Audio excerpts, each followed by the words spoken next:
Me agrada mucho escuchar hablar un ginecólogo de nutrición, de mindfulness. Yo creo que hace mucho la medicina nos ha tratado de segregar y en esa visión descartiana de reducir el problema encontramos la solución y creo que hasta situaciones como el COVID nos han enseñado que ampliar el problema está la solución. Y hoy estamos hablando, por ejemplo, de enteropsiquiatría, y enteropsiquiatría es hablar de microbiota intestinal y salud mental, y de hormonas, y del eje neuroinmunoendocrino. Tenemos que salirnos de esa cápsula de seguridad de reducir el problema y empezar a hablar de ese tipo de cosas. Excelente charlas de mis compañeros, también aprendí mucho de la doctora. Este soy yo, perdón. Quiero declarar también unos conflictos de intereses, he sido speaker para estas casas farmacéuticas, hoy recibo unos honorarios, pero no involucran mi opinión de la charla que voy a darles hoy. Todos reconocemos esta persona, ¿sí? Una persona, una mujer, una lideresa, bestseller de muchos libros, yo creo que potenció la imagen de su esposo, ¿sí? Yo creo que casi nadie ve a Obama sino la ve a ella. Y hay una publicación de la revista People de los Estados Unidos de febrero de este año donde ella habla de su menopausia. Me pareció interesantísimo, porque si esta mujer que tiene todos los pergaminos, todo el conocimiento, todo el empoderamiento, que es una palabra hoy tan de moda, habla de que la menopausia no la entiende, que sus amigas están pasando también por esa fase, que ha hablado con su mamá y su mamá no sabe cómo explicarle cómo lidiar con la menopausia. Si esta mujer tan capaz tiene estos problemas, imagínense las mujeres de a pie, las que vemos todos los días en consulta. Bueno, aquí de pronto también hay otras muy parecidas a Michelle Obama, donde viene el doctor Daste también, pero imagínense Kennedy, el Tunal, ¿sí? No, que estoy tomando esto, que estoy haciendo lo otro. Véanse ese artículo porque es bien interesante. Y por eso tenemos que hablar del concepto de salud mental entre hombres y mujeres. Miren, yo creo que el concepto de igualdad entre los géneros y los sexos es un concepto social, porque biológicamente somos muy diferentes y tenemos que asumir eso, ¿sí? La salud mental en las mujeres tiene una particularidad. Es bien sabido y son estadísticas mundiales que las mujeres tienen más propensión a sufrir de trastornos mentales y ya les voy a explicar por qué. Y especialmente trastornos de ansiedad, trastornos depresivos y psicosis tardías, lo que se llaman las esquizofrenias tardías son más comunes en las mujeres. Y eso tiene unos factores multimodales, unos factores, muchos vectores que lo pueden explicar, dentro de ellos las hormonas, la neuroquímica, la neurobiología del cerebro que es diferente de los dos sexos, pero no hablamos de una cosa tan común como los factores sociales. Las mujeres están más expuestas a violencia desde edades tempranas. ¿Y eso impacta en la salud mental de la mujer adulta? Claro. ¿Eso puede impactar en la menopausia de una mujer? Pues claro, es que ya dejé de ser mujer y si toda la vida he sido mujer y he tenido una función en mi familia y ya no menstruo, pues eso debe impactar de alguna manera. Si mi función fue venir a ser mamá, porque para muchas esa es la función o la crianza que les dieron, pues tiene un gran valor. Y definitivamente también la respuesta al estrés, se habla que factores del sistema límbico especialmente, que es ese sistema de huida y defensa que tiene nuestro cuerpo, pues es diferente en hombres y en mujeres. Y aquí unas estadísticas de maltrato. Yo creo que la Asociación Americana especialmente se ha dedicado en los últimos 15 años, yo cuando empecé residencia, a buscar biomarcadores para encontrar enfermedad mental. Entonces estamos hablando del gen BDNF, de factores de crecimiento de la glía, por ejemplo, de factores neuroinmunoendocrinos, hormonas, y les cuento que ha sido un gran fracaso. El congreso de la APA que se realizó el mes pasado en San Francisco, se hablaba de que la psiquiatría está pasando de ser una ciencia médica a una ciencia social, porque no hemos encontrado ningún factor biológico que nos explique ninguna enfermedad. Y en esa mira, y en esos estudios han tratado de buscar cuál es el mayor riesgo de generar una enfermedad mental de adulto. Y han buscado de todo. Y lo que más se ha relacionado con sufrir una enfermedad mental, un trastorno por uso de sustancias en la edad adulta, es el maltrato temprano. Yo sé que el doctor Daste no quería hablar de política, pero vivimos en un país lleno de maltrato. Vivimos en un país lleno de violencia, eso impacta en nuestra salud mental, en la salud mental femenina, por supuesto. Estas son unas estadísticas preocupantes de la Procuraduría de este año. Se hizo un congreso en la costa, creo que fue en Cartagena, donde hablaron de cómo ha aumentado la violencia hacia la mujer, y es que lo tenemos a la vuelta de la esquina. Ya a uno le da miedo hasta pasar por Unicentro, un evento tan dantesco como el que pasó allí. Y habla de que el año pasado se presentaron 47.771 casos de violencia intrafamiliar, y el aumento para la época donde fue este congreso, que fue en febrero, es de 7.700 casos más. O sea, está disparadísimo. En reportes de exámenes médico-legales, el presunto delito sexual aumentó en 3.600 casos en el 2022 y sigue en aumento en el 2023. Y 614 casos de feminicidios fueron registrados en Colombia en el 2022. En el 2023 ya también se está pasando un umbral. Bueno, entonces vamos a hablar solo de hormonas, del zinc, es importantísimo, del magnesio, sí, pero ¿qué estamos haciendo por esto? El médico debe salir del consultorio, les cuento. Yo creo que los que primero empezamos a salir fuimos los psiquiatras. Y les cuento, no pasa nada, chéverísimo. Hacer psiquiatría comunitaria, hablar con los pacientes, como decía el doctor Das. Y estas son estadísticas del Estudio Nacional de Salud Mental del 2016 de Colombia, que es como la carta magna en estadísticas de salud mental en Colombia. Y fíjense cómo casi 2 puntos porcentuales entre hombres y mujeres, hay una gran diferencia en 2 puntos porcentuales de trastornos de depresión. Por ejemplo, los hombres tienen una prevalencia del 4.4, mientras que las mujeres de un 6.4. Y en trastornos de ansiedad se mantiene la misma conducta, en donde los trastornos de ansiedad en los hombres es aproximadamente del 2.9% de prevalencia y en las mujeres un 4.9%. Y en cualquier trastorno mental, doctores, la prevalencia se mantiene igual. Algunos estudiosos han dicho que ser mujer es un factor de riesgo para sufrir trastorno mental. Me parece hilar muy fino, pero las estadísticas no lo avalan. Ahora, como a los hombres aquí nos enseñan a que no lloramos y que somos los machos, remachos y varones, pues nosotros no hacemos trastornos mentales no porque no los tengamos, sino porque no los reportamos. Adivinen qué hacemos los hombres. Nos matamos y además hacemos trastorno por uso de sustancias. Porque cuando nos tomamos el traguito, ahí sí decimos, no, mi mujer me es infiel, y es que no me le pillé una infidelidad, y fue pucha, estoy llorando, y ves al amigo, y entonces la mujer dice que es gay, entonces se arma un problema. Bueno. ¿Cómo funcionan las hormonas que ustedes conocen muy bien, ustedes son los expertos, en el sistema nervioso central? Claro, ustedes tienen una plausibilidad hablando de todo, pues, como el funcionamiento externo, ginecológico y demás de las hormonas, pero muy pocas veces nos ponemos a revisar de cuál es la función en el sistema nervioso central. Hablamos de que la menopausia es una disfunción ovárica, comillas, en donde el estrógeno empieza a debilitarse y pues hay una gran disregulación de hormonas, y tenemos que ampliamente los estrógenos son factores protectores del sistema nervioso central. Por ejemplo, modulan la monoaminoxidasa. ¿Se acuerdan para qué servía esa enzima? Para degradar catecolaminas, y eso muy probablemente tiene la plausibilidad que aparezcan síntomas vasomotores y hasta de pronto lo que decía el doctor Daste, que aumentan el consumo de chocolate y aumentan el consumo de carbohidratos, porque adivinen dónde consiguen el placer esas pacientes, pues de la comida, ¿sí? Pero además tenemos que incrementar la triptófano hidroxilasa, y recordemos que el triptófano es un precursor para crearse la serotonina, y si no hay serotonina pues también hay una mala modulación en la teoría ya mandadísima a recoger de la serotonina en la depresión y en la ansiedad, porque está mandada a recoger también, ¿sí? Sin embargo, pues sigue teniendo una plausibilidad, recetamos inhibidores de recaptación de serotonina, bla, bla, bla. Y actúa en la expresión genómica del SERT. Todos hemos escuchado la sertralina. Les presento de dónde viene la sertralina. El SERT es un transportador que recicla la serotonina, ¿sí? Y cuando yo inhibo la recaptación de serotonina a través de un transportador que se llama el SERT, tengo más cantidad de serotonina en el espacio intersináptico y por ende mejoran los estados de ánimo, ansiedad y depresión especialmente. Qué importante es el estrógeno en la mujer. Segundo, también tenemos que hablar de los progestágenos.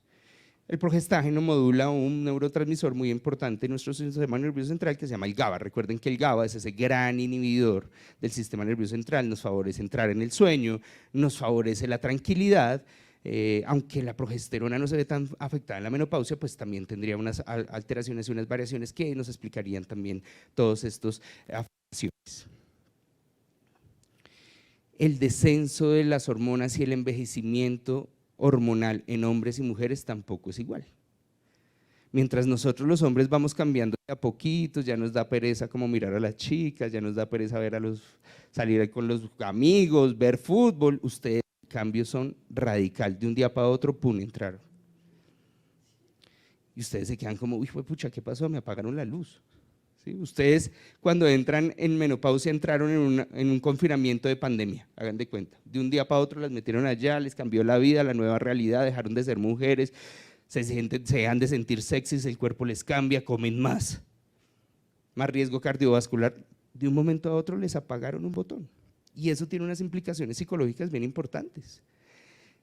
Si lo miramos desde una visión freudiana, no me vayan a crucificar, ser hombre se define por tener falo y ser mujer se define por la ausencia de. Imagínense que ahora le quiten la menstruación además, es como quitar doble vez. Es una nueva etapa que a veces no entendemos. Yo estoy muy en boga de lo que dicen los colegas. Si no hablamos con la paciente y esto se vuelve a dar hormonoterapia, pues ¿qué sentido tiene? Y a veces nos mandan los pacientes a psiquiatría para que les digamos cosas básicas, la verdad, que se pueden manejar en prevención primaria desde el consultorio ustedes. Una tabla que me pareció súper interesante de un estudio que se hizo en menopausia. ¿Cuáles son los factores sociales de los cuales sufre una mujer menopáusica en su inicio de esta etapa? Es que además cambia su sexualidad y ya vamos a escuchar al doctor Rosero que le ha aprendido también un montón acerca de sexualidad. Ya la mujer no disfruta de la sexualidad, cambia su cuerpo, se define por la ausencia, ya no tiene menstruaciones, ya no es fértil, ya no es mujer, comillas. Pero además los hijos se van, el nido vacío también cuadra muy bien con la ruptura familiar o con el cambio de dinámicas familiares, ¿no? Pero también sus padres empiezan a envejecer y eso implica una dinámica familiar diferente, pero muchas también empiezan a pensionarse, por ejemplo, entonces también el rol laboral cambia. Es una marea de grandes cosas que sufren estas pacientes y que muchas veces no tenemos en cuenta. Ahora hablemos específicamente, ahora sí metámonos en la neurociencia, ciencia pura y dura, que nos gusta, ¿sí? Este es un artículo de revisión bien interesante de cómo los estrógenos juegan un papel muy importante en el sistema nervioso central. Y las áreas que ustedes ven ahí señaladas es en donde los estrógenos tienen una gran importancia, ¿vale? Yo no la voy a resumir todas, el artículo es súper extenso, ahí ustedes van a tener la bibliografía, si no me buscan y yo se las paso, pero vamos a hablar especialmente de esas áreas cerebrales que tienen que ver con salud mental y demás. En primer lugar tenemos el hipotálamo, hablábamos en off con el doctor Dasta, el hipotálamo es todo y es una estructura así de chiquitica y a veces no sabemos ni para qué sirve. Muchos de los síntomas vasomotores sí son fuera del sistema nervioso central, pero recuerden que el hipotálamo también es el gran regulador de la temperatura corporal y muchas cuestiones que tienen que ver también con el apetito y el sueño muchas veces, ¿sí? Entonces ahí hay neuronas muy sensibles a los estrógenos que tenemos que tener en cuenta y revisar. Y ahí tenemos el puente cerebral, el bulbo cerebral, que recordemos que es el gran centro respiratorio y los dos colegas previamente que hablaban mucho de los trastornos del sueño, yo lo voy a profundizar un poco, pero recordemos que además en ese centro respiratorio pues también está involucrado en el sueño y hay neuronas muy sensibles al estrógeno, entonces no solo tiene que ver con un aumento de peso que se dañe el sueño o tiene que ver con unos síntomas vasomotores que sufra la paciente con alteraciones del sueño, sino que hay neuronas sensibles a los estrógenos en esas áreas de sueño que tienen que ver con un sistema nervioso central, con un área central muy específica. El hipotálamo, memoria y ansiedad, por ejemplo.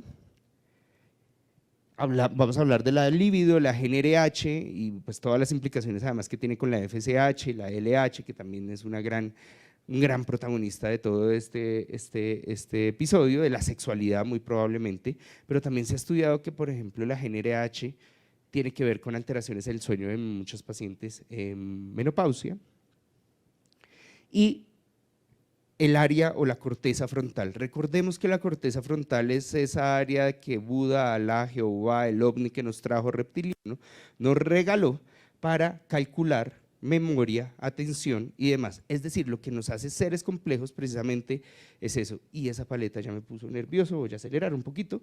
Vamos a hablar un poquito de los trastornos del sueño en la menopausia, y hablamos que la prevalencia de trastornos del sueño en la menopausia es entre el 40 y el 56%, casi que 2/3, entre 1/3 y 2/3 de las pacientes que llegan a su consulta, más allá de quejarse de los sofocos y más allá de que le están diciendo que en la casa está cansona, tiene trastornos del sueño. Evalúenlo. Hay unas escalas muy sencillas, el Stop Bank la consiguen en internet, facilísimo para evaluar calidad de sueño. El Epworth es otra escala de 4 o 5 preguntas en donde ustedes pueden evaluar la calidad y la cantidad del sueño, ¿vale? De esas 40-56 mujeres, el 47-67% de las pacientes sufren desajos. Yo, con todo lo que estoy escuchando hoy de la menopausia, yo pienso que las pacientes que sufren de grandes alteraciones de la menopausia tienen una inflamación crónica de bajo grado, que la venían sufriendo antes de entrar a la menopausia. Si nosotros queremos hacer una medicina preventiva no solo en salud mental, sino en salud física, que es lo mismo, deberíamos preparar a nuestros pacientes para la menopausia. Oiga, ¿por qué no empieza a hacer ejercicio desde ya? ¿Por qué no se empieza a bajar del chocolatico desde ya, desde los 40? ¿Sí? Porque siento que eso va a tener un impacto. Ustedes más que yo saben que el cigarrillo acelera la aparición de la menopausia casi en 2 años. La paciente no deberíamos hacerle un tratamiento para cigarrillo 2 años antes de que esté en la perimenopausia o algo así. Yo creo que ese es el secreto de la medicina preventiva. Insomnio de múltiples despertares es lo más común. El doctor ahorita hablaba de sueño, entonces hay 3 tipos en la semiología básica del sueño. Uno tiene el insomnio de conciliación, el insomnio de reconciliación y el insomnio de múltiples despertares, y adivinen que cada uno tiene una correspondencia con un trastorno mental. El insomnio de conciliación, que es ese insomnio que cuando nos vamos a la cama empezamos a pensar y a tener loops de pensamiento, es clásico del trastorno de ansiedad. Pero en cambio, si tenemos insomnio de despertar temprano, es clásico de la depresión. Entonces me levanto a las 3 de la mañana y me acuerdo de ese hijo de madre que me puso los cachos y no puedo volver a dormir. Y el insomnio de múltiples despertares se asocia mucho con sajos, con otras alteraciones. Síndrome de piernas inquietas, que también es muy frecuente también en las pacientes posmenopáusicas. Se asocia mucho con zinc, se asocia mucho con ferritinas, pero también hay otros medicamentos que les dan a veces a las pacientes para dormir y aumenta el síndrome de piernas inquietas. Léase difeniramina, por ejemplo. Aumenta el riesgo de diabetes, obesidad y enfermedad cardiovascular. Creo que fueron muy claras la doctora Celis cuando nos lo comentó. Cambios en la FSH también se han relacionado con alteraciones del sueño. Y los síntomas vasomotores. Creo que la mayoría de pacientes, según los estudios, hablan de que las alteraciones del sueño se dan porque en la noche les dio ese flush de calor, les dio esa rubicondez, ese malestar y no se pueden volver a dormir, un síntoma tan básico. Hablemos un poco ahora de lo que son los trastornos del afecto. Un estudio en China, recientemente publicado, muestra cómo se van moviendo las alteraciones en los trastornos del afecto según en pacientes que están en edad reproductiva, en perimenopausia y posmenopausia. Y encuentran diferencias estadísticamente significativas de cómo, especialmente en la perimenopausia, se aumentan los trastornos del afecto, ansiedad y depresión. Fíjense que las dos curvas se comportan de manera muy similar. Entonces, si ya es un factor de riesgo nacer y ser mujer, imagínense en la menopausia que aumenta. ¿Sí? Definitivamente tenemos que crear alianzas. Les voy a dejar mi número de la Asociación Colombiana de Psiquiatría, vamos a hacer de todo, vamos a trabajar en esto, ¿vale? Hablemos un poquito de los trastornos del afecto. Entonces, claro, como se disminuyen los estrógenos principalmente, pues todo eso que codificaba para la MAO, que codificaba para la serotonina, para los transportadores de serotonina, para la triptófano hidroxilasa, pues se van a ver afectados. Hay una gran plausibilidad biológica allí. Aumenta la eficiencia de la MAO A y B, es decir, va a funcionar mejor y va a degradar más fácilmente las catecolaminas que tienen un impacto en el afecto. Aumenta el estrés oxidativo y la gliolisis, y bueno, y yo cuando estudié medicina y vi mis neurociencias y tal vez también ustedes, nos decían, lo que hay que proteger es la neurona, haga todo por la neurona, porque la neurona ¿qué? No se regenera, se muere, nunca vuelve, eso está también mandado a recoger, hoy hay estudios que hablan de que las neuronas se pueden regenerar, pero lo más importante, no necesariamente la neurona, sino la glía. ¿Y cómo nos enseñaban que era la glía? La glía es una célula de sostén que no solo va a estar ahí al lado, que va a presentar, Dios mío, nos están asustando. pero ya vamos a acabar. Y especialmente estos estados de menopausia y toda esta marea neuroendocrina afecta la glía que le brinda sostén a la neurona y se muere la neurona. Tal vez nos toca cuidar un poquito más la glía. Hay una teoría que se llama abstinencia al estradiol. Si el estradiol es un neuroprotector y me baja rápidamente, pues voy a sentir unos síntomas casi que de abstinencia como alcohólica o de otra sustancia al estradiol. Eso está muy entre comillas, está siendo estudiado, y es importante la asociación con otros factores sociales, trastornos afectivos previos, enfermedades crónicas. Si yo ya venía deprimida y entro a la posmenopausia, pues me va a aumentar el riesgo de depresión. Neurocognición, tal vez es lo que ustedes más ven. Esto es lo que llaman nebla mental, se ve principalmente afectada la memoria episódica, el aprendizaje verbal. Los estrógenos son neuroprotectivos y favorecen la función neuronal en general, por eso las mujeres se quejan mucho de olvidos, de atención. Tip, cuando un paciente les llegue a consulta les dice, doctor, es que estoy mal de memoria, primero evalúe la atención, sin atención no hay memoria. Y lo primero que se ve afectado en una alteración neurocognitiva tal vez es la atención. Y si duermo mal, pues menos atención, menos memoria, y si además aumenté de peso, pues peor. Un estudio recientemente publicado bien interesante de cómo cambia la volumetría y ciertas áreas funcionales del cerebro a través de resonancia funcional en pacientes con menopausia. Y fíjense cómo áreas específicamente, el giro temporal inferior, involucrado en aprendizaje verbal y aprendizaje visoespacial, se ve afectado en las pacientes posmenopáusicas, ¿vale? Adicionalmente, el precuneus, y aquí les voy a dar un tip. El precuneus es una estructura casi que poco estudiada, pero se habla que es muy importante en el reconocimiento de uno mismo. ¿Y a ustedes no les ha pasado que muchos pacientes dicen, doctor, no me siento yo, no sé quién soy yo? Desrealización, a veces se le llama eso en psiquiatría, pues muy probablemente tiene que ver con esas áreas del precunio. Y la cápsula externa, que es un gran haz de sustancia blanca, rico en acetilcolina, y recordemos que la acetilcolina también es muy importante para la memoria. Todo ese bagaje nos habla que es muy importante y nos explica toda esta semiología que estamos viendo en la consulta. Pero además el artículo dice que hay unos mecanismos compensadores que tiene el sistema nervioso central y el cerebro para actuar ante ese mecanismo protector que ya no se tiene de los estrógenos. ¿Y qué pasa? Hay un aumento de la producción de ATP. ¿Qué nos quiere decir eso? Que el cerebro compensa funcionando mucho más rápido. Muy probablemente esas pacientes que no se pueden dormir en la noche es porque están funcionando a 1000 como un mecanismo compensador. Y además hay depósitos de beta amiloide. 7 de cada 10 pacientes con Alzheimer son mujeres, y son mujeres posmenopáusicas. ¿Será por los estrógenos? Muy probablemente sí, pero también factores de la vida diaria y metabólicos, aumento de peso, diabetes, que se incrementan ampliamente en esta etapa.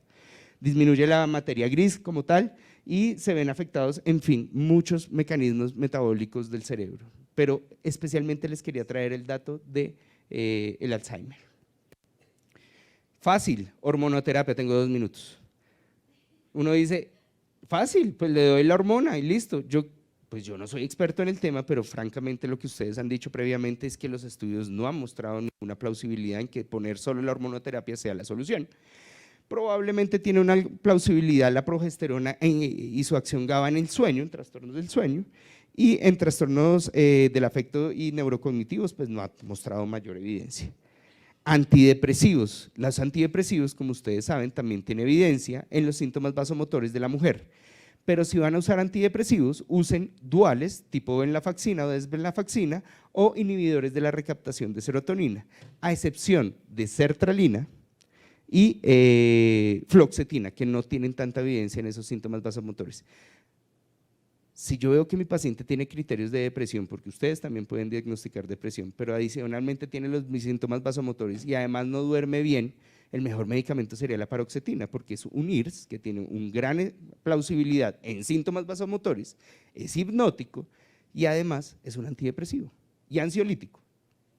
Ustedes lo pueden iniciar, me lo mandan a mí, yo lo continúo, lo evalúo. Y si la paciente tiene otros síntomas depresivos que no están funcionando ante estos antidepresivos, pues use otros antidepresivos, la paciente puede aumentar el riesgo de depresión. Medidas no farmacológicas, y esto es lo que más me gusta porque es fácil, recetar el medicamento es la salida fácil, pero lo que dicen los estudios de, por ejemplo, esta guía de manejo de los escoceses, es que el mindfulness, como lo decía el doctor, la actividad física, el counseling, que counseling se refiere a que yo le explique a mi paciente qué es lo que está pasando, porque como dijo Michelle Obama, nadie le ha explicado, nadie sabe cómo y nosotros somos los llamados a hacerlo, pues tiene una gran plausibilidad y una gran evidencia para controlar esto. Una guía de manejo de lo que es la niebla mental y las alteraciones neurocognitivas en los pacientes que tienen esta patología. Si quieren me espero porque esta diapositiva me parece muy bonita. Mientras tanto, pues no me sé chistes, pero bueno, podría improvisar. Rosero sí se sabe todos.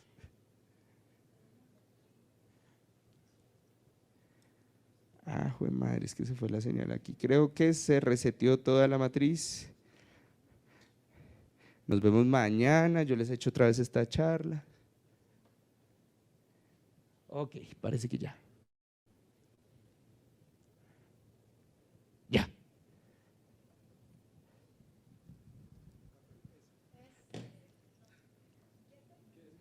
No nos movamos, como los televisores antiguos. Ahí.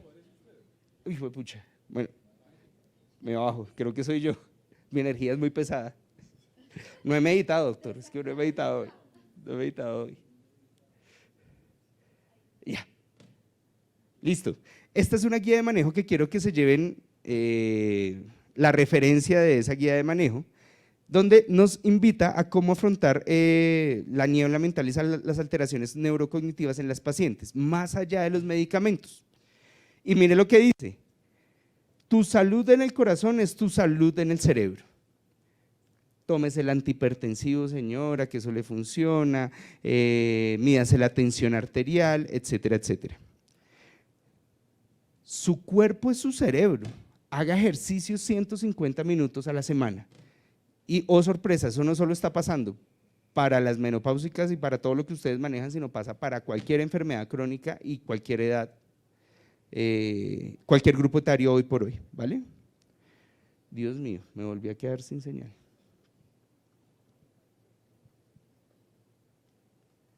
Mientras tanto podemos hacer un ejercicio de mindfulness, doctor Daste, lidérelo usted, respiremos una fosa, otra fosa. Bueno, con respecto a lo que usted decía, digamos que hablando un poquito del mindfulness, el mindfulness además tiene una plausibilidad porque es como ordeñar el vago. Y hoy tenemos clarísimo que el vago está involucrado en muchísimas funciones cognitivas superiores, pero también en el control de los síntomas vasomotores. Por eso es que baja la frecuencia cardíaca, por eso es que bajan también los flush en esas pacientes. Es principalmente porque el diafragma permite como como ordeñar al vago literal, y eso produce la tranquilidad y todos esos efectos.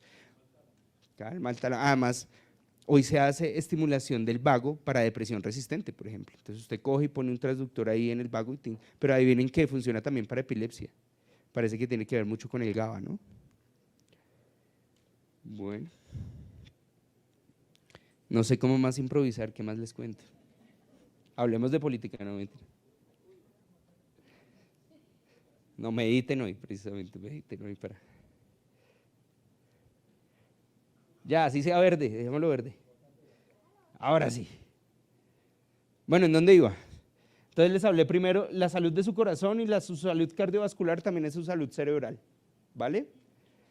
Luego tenemos que entrenar su cuerpo, también es entrenar su cerebro. 150 minutos de actividad física a la semana son suficientes. Hay un artículo súper bonito que nos habla, de hecho, de cómo el ejercicio puede prevenir hasta 27 enfermedades. Sí, creo que soy yo. ¿Será? ¿De verdad? No, ya me siento culpable. Hay una voz en mi cerebro que dice, bájese. No me tomé el haloperidol. Ya, listo. Lo que tenemos aquí, acto seguido, controle su peso, mantenga su índice de masa corporal controlado. Y a veces nosotros decimos, oiga señora, baje de peso, pero eso es súper difícil, mándelo a un deportólogo, a un nutricionista, apóyese. Yo también estoy seguro que esto es una enfermedad multifactorial. Manténgase libre del cigarrillo, eso mejora su salud cardiovascular definitivamente. Manténgase conectada, hable con amigas, sale, no se le acabó la vida, vuelve y reconecta, y las amigas del colegio, yo qué sé. Y ejercite su mente. Fíjense que los factores sociales, la menopausia entra también en una época de apagamiento de la mujer, entonces ya no trabaja, ya no tiene los hijos, pero eso no significa el fin.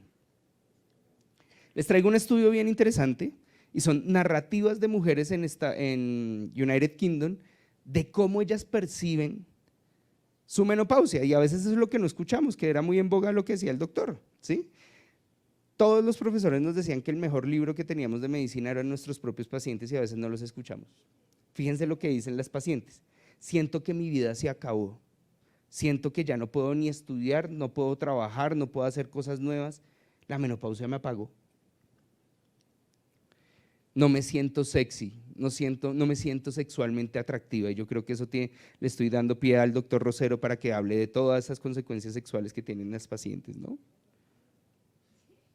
No me siento realmente yo, no sé quién soy yo. Más allá de hablar del precunio, ¿qué vamos a hacer con eso, con esa paciente? ¿Será que es un trastorno de ansiedad? ¿Será que es una percepción de que la vida se acabó? Léanse ese artículo, resulta bien interesante. Yo creo que ustedes han escuchado todas estas narrativas dentro de sus consultas.